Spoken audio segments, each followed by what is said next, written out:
So I'd like to introduce Nishan. What an exciting beginning. Good evening, ladies and gentlemen. My name's Nish, and I'm supremely excited to be here to talk to you guys about my social enterprise, Oracle. Now, a bit of a backstory towards Oracle. Yes, hello.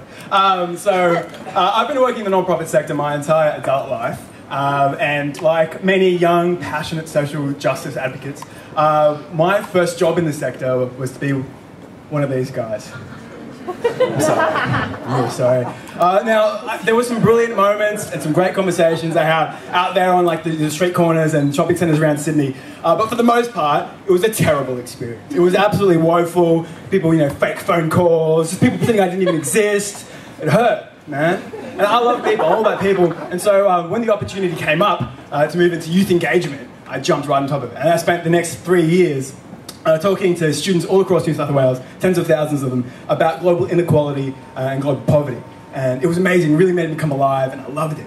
But the thing that I started to notice, like a common thread amongst all these different interactions that I was having, was that particularly with kind of senior high students and uni students, it didn't matter how amazing my spiel was on the sidewalk or how emotionally provocative the video was that I showed at assembly.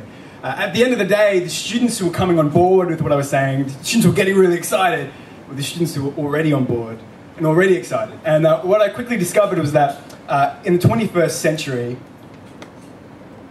preaching is for the converted.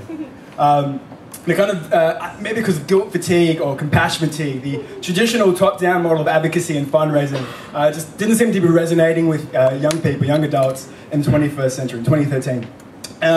But there's something cool that I noticed as well, and that was that when the students who did get it then went away and talked to their friends and their peers, and they said, I'm really excited about this, really passionate about this, come join me, or listen to this.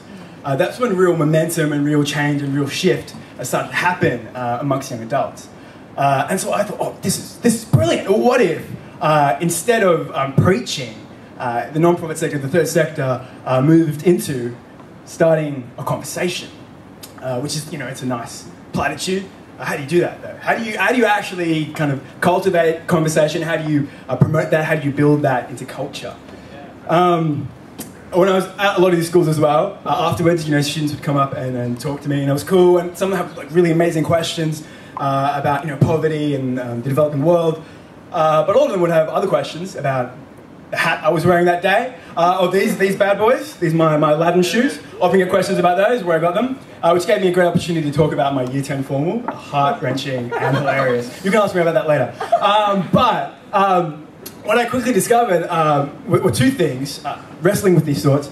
The first thought was this idea that right now in Australia, it's almost impossible to own a wardrobe that's both fashionable and ethical, and that's a whole other conversation. But the second thing was that, what if our vision is to re-engage Australian youth with social justice, what if fashion could be the tool for that, to start that conversation? That's where the idea for Oracle came about. Basically, we use fashion as a platform to start conversations and raise funds for causes that matter. And we're going to try and do that in a few different ways. We've got an antique key necklace called the Locksmith, which is all about raising awareness and funds around modern-day slavery. We're working on a monocle called Hollows, which is all about every single one purchased will restore eyesight for someone in the developing world. We're working on these boat shoes called stowaways, where proceeds from every pair will go towards helping refugees find their feet on Australian soil. We're working on this t-shirt collection called Liberties. Basically, every month, limited edition run of shirts, the profits go towards helping social enterprises launch in some of the poorest places on the planet.